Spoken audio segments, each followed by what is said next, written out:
పాపాన్ని కప్పుకునే విషయంలో చాటింగ్లు చేస్తారు, డిలీట్ చేసేస్తారు. ఫోన్లు చేసుకుంటూ ఉంటారు, ఎవరెవరికో డిలీట్ చేసేస్తూ ఉంటారు. వాళ్ళు చూస్తే వీళ్ళు చూస్తే ఏమనుకుంటారు? పాపాన్ని కప్పుకోవడం కదా. పాపం చేస్తారు, ఒప్పుకుంటారా?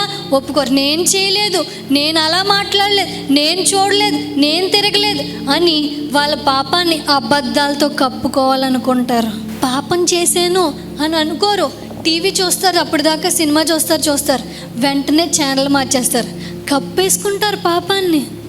ఫోన్లో అప్పటిదాకా ఏవేవో చూస్తారు, ఎవరైనా చూసేస్తారు, హిస్టరీ క్లియర్ చేసేసి మరలా ఏదో పెట్టేస్తారు దేవుడిది. పాపాన్ని కప్పేసుకుంటారు దేవుడికి దూరంగా ఉన్నవాళ్ళు. అలాంటి వాళ్ళకి మనశ్శాంతి ఎక్కడ దొరుకుతుంది? వాళ్ళు చూసేస్తారేమో, వీళ్ళు చూసేస్తారేమో, వాళ్ళు నన్ను ఏమనుకుంటారేమో అని చెప్పి ఆ కంగారి ఆ ఆలోచనలేమో పనిచేస్తూ ఉంటే వాళ్ళు ఇంకేం మనశ్శాంతి ఉంటుంది? వాళ్ళకి మనశ్శాంతి ఉండదు. వాళ్ళు మొదటిగా చెప్తున్నారు కదా, వాళ్ళ కాళ్ళు పాపం చేయడానికి పరిగెత్తుతాయంట.